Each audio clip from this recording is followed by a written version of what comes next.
con más información. Esta mañana, cuando hablábamos con nuestros corresponsales al interior del país, muchos mencionaron que hoy se realizará un simulacro de sismo con motivo del Día de la Solidaridad y por supuesto en Lima también. Vamos a hablar sobre ese simulacro y otras cosas más con el ingeniero Alberto Bisbal, director nacional de prevención del INDECI. Muy buenos días. Muy buenos días, Carla. Gracias por venir. El Día de la Solidaridad, el día de hoy, ¿no es cierto? Sí. ¿Cuántos simulacros se van a realizar en Lima? A ver, el día de hoy es el Día de la Solidaridad y de la Reflexión para la Prevención de Desastres. Es un día en el cual se conmemora lo que ocurrió el 31 de mayo de 1970, hace exactamente 41 años, que fue el terremoto de Huaraz, donde murieron más de 67.000 personas en total, que fue ocasionado por el propio sismo en Huaraz y además por el aluvión en Yungay, ¿no? Si todos recordarán, ahí también murieron 37.000 personas, más las 30 de Huaraz son los 67.000. Y lo que se hace es, el día de hoy, conmemorar esa fecha con la finalidad de evaluar qué tanto nosotros estamos siendo parte del tema de prevención y cómo podemos hacer, en memoria de las personas que murieron en esa oportunidad, qué estamos haciendo para poder evitar que esto pueda volver a ocurrir en nuestra sociedad y en nuestro país. Con motivo también de esta conmemoración, el Ministerio de Educación está organizando y está ejecutando el día de hoy su segundo simulacro escolar, ¿no? El primero lo hizo el 20 de abril, hoy 31 de mayo, con motivo de la conmemoración, hace su segundo, creo que de 5 o de 6 simulacros escolares que tiene programados durante el año, solamente para el sector educación. Y eso es una tarea muy importante que hace el Ministerio de Educación, pero además se está programando para la última semana de junio, entre el 27 de junio y el 2 de julio, una semana completa de simulacros de índole nacional, no solamente para el sector de educación, sino para todos los sectores y para toda la población, dándole la prioridad a los organizadores de los simulacros, que son los alcaldes y los gobiernos regionales, elijan, por ejemplo, cuál es su prioridad. En la costa, por supuesto, tendrán que hacer simulacros por sismo y por tsunami los alcaldes respectivos, ¿no? Entonces, este día, el 31 de mayo, es para reflexionar, pero también saber exactamente cuánto es lo que estoy haciendo yo en pro de la preparación de mi población y siendo yo parte de la solución. Estamos viendo algunas imágenes que nos ha podido traer también usted, y estas pertenecen básicamente a 1970, ¿no? Ese es el sismo de Huaraz, exactamente. El 31 de mayo, esos son los efectos en la ciudad de Huaraz, ¿no? Como ustedes pueden saber y haber leído también los que no habían nacido todavía en 1970, que el sismo de 1970 no solamente fue el conocido aluvión de Yungay.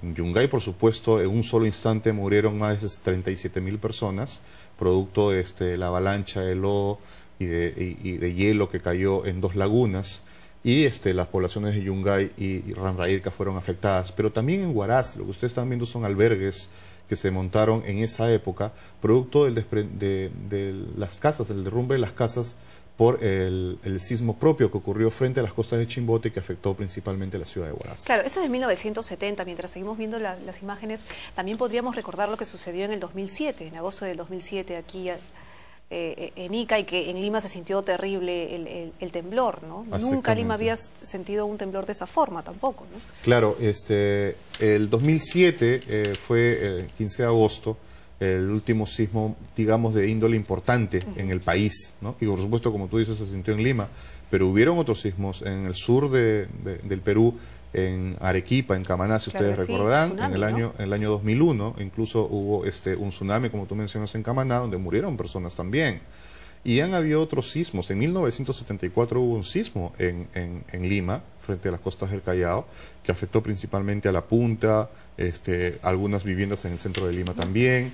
Y por supuesto, esto es evidencia que estamos en un país sísmico. Nosotros no necesitamos que alguien nos diga que va y creo y estoy viendo que va a haber un sismo. Eso no es necesario. Nosotros sabemos que somos un lugar sísmico y que tenemos que tomar en todo tiempo cualquier medida que esté dedicada a la prevención. Ahora, pero ¿estamos preparados realmente? Porque siempre se mencionan simulacros, pero a la hora de la hora tal vez no funcionamos como tenemos que hacerlo en el momento, ya sean por los nervios o porque realmente no estamos preparados.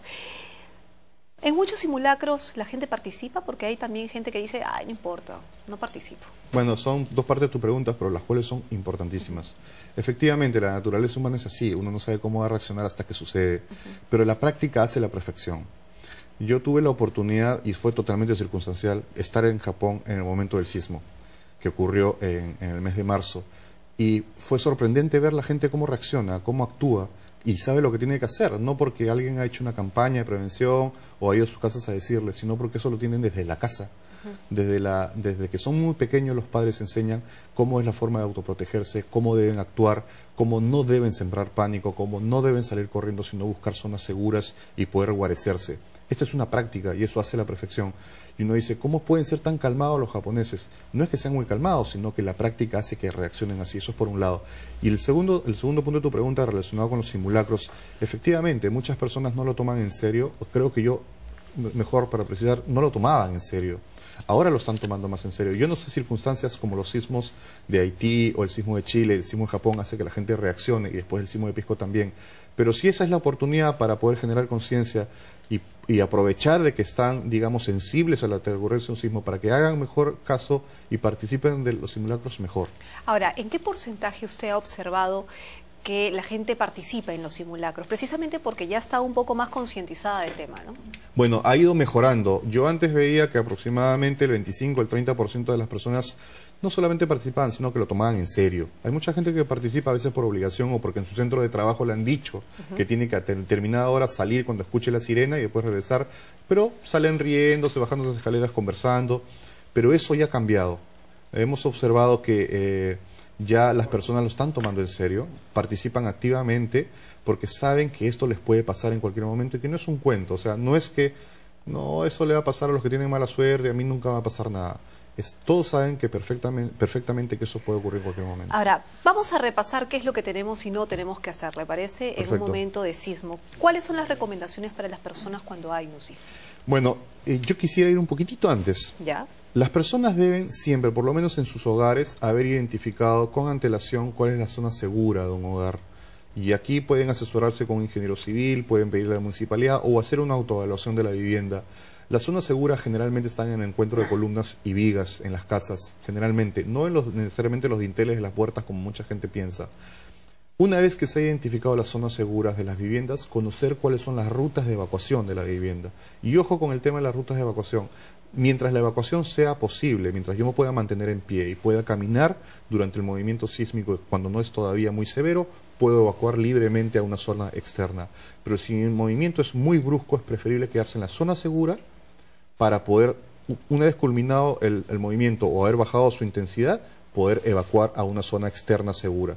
Las zonas de seguridad externas también son muy importantes, sobre todo en condominios, en grupos habitacionales, en edificios, en residenciales, porque ahí se puede concentrar la gente que baja de todos los módulos o de todos los edificios. Y esto hay que hacerlo con anticipación. Uno no puede buscar la zona segura en el momento de sismo si no la conoce, tiene que haberlo hecho antes. Entonces la práctica es muy importante, primera cosa. Lo segundo es no sembrar el pánico. La gente no tiene que desesperarse y pensar que no solamente su buena actuación va a salvaguardar su vida, sino la de los demás, porque los demás también dependen del orden de la evacuación, de que no se tropiecen con personas, que no se pisoteen, que no se atropellen. Esto es muy importante durante el sismo, ¿no? Ahora, usted mencionó algo bastante interesante, que cuando uno ya sienta que el sismo ya no para, hay que quedarse en el lugar en vez de bajar y de despejar.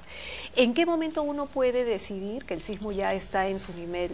Cuando puede mantenerse en pie, cuando puede mantenerse en pie y siente que puede desplazarse sin posibilidad de caerse. Evacuar y correr por las escaleras durante un movimiento sísmico severo es casi condenarse a un accidente. Muchos de los accidentes ocurren durante movimientos sísmicos severos y no muy severos, solamente corriendo por las escaleras. La gente se rueda el que viene detrás y los que vienen detrás siguen atropellando y se origina un desastre sin necesidad de haberlo habido. Entonces es muy importante esto, que las personas sepan en qué momento lo pueden hacer, ¿no? Si el movimiento es muy severo, es preferible estar en la zona segura. Ahora, en algún momento he escuchado que recomiendan también tener una maletita siempre lista. ¿Qué llevar en esa maletita? Eso se denomina, nosotros lo hemos denominado el combo de la supervivencia. En realidad, el motivo, digamos, la finalidad de esta maleta es tener una reserva principalmente de aquellos insumos que me van a servir a mí durante las siguientes horas o probablemente 1 o 2 días posterior a un desastre en caso haya desabastecimiento en la ciudad. Desabastecimiento de alimentos, de agua, de insumos, digamos de higiene o digamos también primeros auxilios. Por eso que es importante. Nosotros le llamamos la mochila de emergencia a este combo, pero en realidad puede o no puede ser una mochila, no necesariamente tiene que ser naranja como muchos me dicen, ¿tiene que ser la mochila naranja? No. Basta con que sea un recipiente donde yo pueda tener esto almacenado, puede ser una gran caja, etcétera. Pero ¿por qué el tema de la mochila? Porque a mí me permite portarla en el momento de la evacuación, puedo salir de la vivienda con mi familia con la mochila y estar en un lugar externo seguro. Y no golpea a nadie también. ¿Qué debe tener? Exactamente. ¿Qué es lo que debe tener? Debe tener alimentos no perecibles, por ejemplo, conservas, debe tener agua, debe tener un kit de higiene, jabón, algunas otras cosas, debe tener una maletita de primeros auxilios con algodón, gas, alcohol, etcétera, ¿no? Para poder atender algunos golpes, raspaduras, arañazos. También debe tener, por ejemplo, una radio con pilas, pero no guardar la radio con las pilas porque después se sulfatan y no sirven a la hora que la quiero usar. Igual una linterna con pilas aparte para poder utilizarla en el momento, por si acaso hicimos de noche, digamos una cuchilla multiusos y demás cosas. Todo el listado del combo de la supervivencia la tenemos publicada en la página web del INDECI, que es www.indeci.gov.p, donde pueden visitar y ver exactamente cuáles son los contenidos de esta combo de la supervivencia o mochila de emergencia. ¿Qué otro tipo de recomendación ya para terminar? Bueno, para terminar, el tema posterior a los sismos, que es el relacionado con las comunicaciones con nuestros familiares. Es muy importante, ya que me preguntabas qué hacer después de un sismo, y lo hemos mencionado en otras oportunidades. La gente debe tomar en práctica comunicarse con sus familiares a través de los mensajes de texto. Y esto es muy importante. Las comunicaciones en emergencia permiten a los operadores de la respuesta, principalmente a la defensa civil y a otras autoridades, como la policía, el ejército, el Ministerio de Salud, necesariamente tener canales libres de comunicación telefónica. Pero si todas las personas quieren llamar a la misma vez a sus familiares o su amigo, su compañero del colegio, del trabajo, a preguntarle cómo sintió el sismo, en el mismo momento se satura la comunicación telefónica y ya nadie puede llamar en ese momento, ni siquiera las autoridades. Entonces es muy importante utilizar menos ancho de banda y comunicarse por texto. Y esto permite facilitar las comunicaciones y no saturar como nos pasó en el 2007, ¿no? Ahora, precisamente en el 2007 ya hay una gran inquietud. Se saturó el sistema, nadie podía comunicarse, pero ni siquiera el Ejecutivo, digamos. Ustedes no podían comunicarse, la misma gente de Defensa Civil, INDECI, el presidente no podía comunicarse. Entonces, ¿tenemos una vía interna de comunicación para todos ustedes, que son los que tienen que trabajar en esos momentos, puedan comunicarse bien? Ya hemos pensado en eso. Por supuesto, lo del 2007 hubieron lecciones aprendidas, entre otras, lo que acabas de mencionar, el tema de comunicaciones. La primera medida, la que te acabo de mencionar, sobre utilizar lo menos posible las comunicaciones telefónicas y los mensajes de texto, facilitarían no solamente a las autoridades del Ejecutivo del más alto nivel, sino a los operadores de campo, poder utilizar las líneas telefónicas para comunicarse en emergencia. Pero adicionalmente a eso, nosotros tenemos ya un sistema de comunicación en emergencia que es exclusivo, que es el asterisco 272, que lo utilizan solamente las autoridades del Ejecutivo y Defensa Civil, que nos permite con esta señal de asterisco 272 poder comunicarnos si solamente tienen autorización las autoridades para hacerlo, ¿no? Señor Bisbal, me va a permitir, porque me están mencionando por interno que el público está llamando aquí al canal para hacerle algunas preguntas, algunas dudas que tienen en un eventual sismo. Encantado. Han preguntado sobre el sistema de alarma de los colegios. ¿Cómo funciona protocolarmente este sistema para que los niños no se confundan? Correcto, es muy importante. Los colegios no tienen establecido exactamente un sonido específico, ¿no? Puede ser la utilización de la campana, puede utilizar una alarma eléctrica, puede utilizarse cualquier mecanismo, puede ser una sirena. Cada unidad escolar o cada, digamos, establecimiento educativo puede definir exactamente cuál es su mecanismo sonoro para activar la alarma, ¿no? Lo más importante es entender qué significa la alarma, ¿no? Si esta alarma, en términos de práctica del simulacro, va a sonar durante un minuto, lo que está haciendo esa alarma en el simulacro es simular que en ese momento está ocurriendo un sismo durante un minuto. Quiere decir, mientras suena la alarma, se está moviendo. Eso es lo que se simula. ¿Qué pasa en una situación real? En una situación real, el sismo es la alarma. ¿Okay? No tenemos que esperar que suene la alarma para poder decir, si no suena la alarma, entonces nadie evacúa, nadie hace nada. No, el propio sismo es la alarma. Es lo que hay que entender. La alarma sirve para el ejercicio de simulación en el caso de los sismos escolares, que es muy diferente a la alarma que se utiliza en los sistemas de alerta de tsunami.